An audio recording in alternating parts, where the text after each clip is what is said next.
Hello and welcome to Motivational Moments with Donna Hilfiger on Fox 5 Plus. Thank you so much for joining me today. And today I'm going back there. I'm going to woo-woo again. That's, because I've gotten so many people writing in telling me their stories, and I love to hear it because I was talking in a previous segment about all the weird things that happened that I can't make up when our son died. I mean, even things like one of his toys was playing that didn't even have any batteries in it. I knew it was a sign from him. And the reason I'm telling you this is because I can't make it up. It happened to me. If it happened to somebody else, they're so weird, I don't know if I would have believed them. I was laying on the sofa in the living room, and you could see the bedroom. My husband was in bed, and I was laying on the sofa watching TV, and the light started, it was off, and it came on from a small glow to a bright glow, and then it would dim, and it would go back, and it kept doing that. I was frozen. I couldn't move. My husband, I screamed at him. He saw it and he comes running. He unscrewed the light bulb. It scared the daylights out of him. It wasn't my imagination. He saw it himself. I'm telling you, these things happen and will happen in your lives. Our loved ones do try to contact us, and if we're open and paying attention to it, people wrote in, a lot of people said, oh, I see red birds. I think that's a big common sign of people seeing.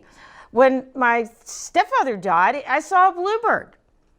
And because I already had my red bird of our son who'd passed away. So and the thing is when I think of him and at specific times, I'll see a bluebird. So I know it's a sign of him.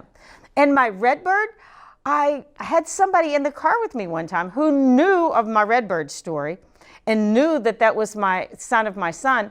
We were on the way to, I was going to see this lady who did this healing work, and she was out in, I think Massachusetts, I can't remember. But anyway, somewhere I had no idea where I was going. I was driving a rental car, lost, no cell phone service, and I'm going, oh great, how do I get there? I had no idea. I didn't panic. I was like, okay, universe, send me a sign. The next thing I know, here's this flock of redbirds. My friend is going, oh my gosh, Donna, do you see this? I said, yes. I said, I guess they're going to lead me to this lady's house. Turned me down a gravel road, led me right smack to the lady's house. I can't make it up.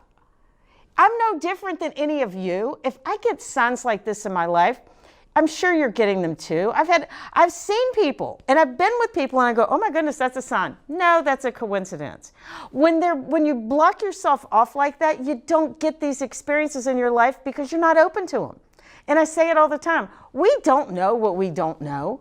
We don't know if people are really trying to communicate with us. But what I do know is that people are communicating in my life. And like I said, my stepdad, he's my bluebird. He really tried to communicate when he first passed away. They had these clocks all over the house. The clocks would drive me crazy when I spent the night there. And they would turn off the clocks. They had to wind them up.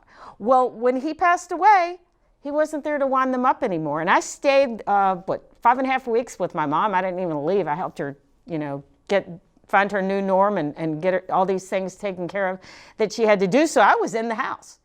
And I would say to her, I was like, we were trying to figure out what had happened. And these two particular clocks, all the clocks died except for these two particular clocks, one in her bedroom and one in the living room over the TV. The one died in her bedroom at a specific time. And I was like, I know this is some coincidence out of this.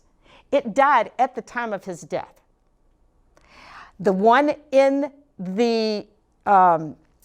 the living room, it finally died. I mean, these clocks stayed like over a week longer than they should have because they only had, you wound them up and they only had this certain expectancy. And the other one died at the time when she found him. I mean, you can't make this stuff up. But we were so worried, and that was, going to bring her some peace of mind. So he was trying to communicate. I'm telling you, I can't make it up. Stuff like this happens all the time. It happens to me.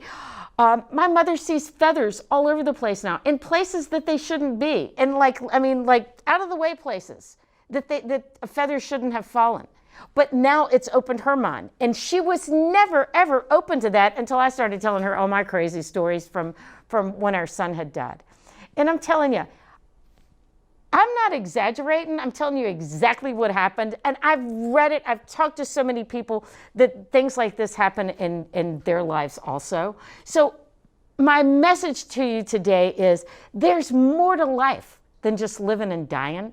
And our loved ones, I totally believe, do try to communicate with us. I would not have taken this entire segment to go back there and tell you all my weird coincidences if I really didn't believe that you can open your mind and your relatives will show up to you. I have my dead relatives come to me in my dreams all the time and tell me things that there's no way I could know. I even have other people's relatives come and tell me things in my dreams, and I'll tell them and they'll go, how in the world did you know this? I'm like, your relative came and told me this.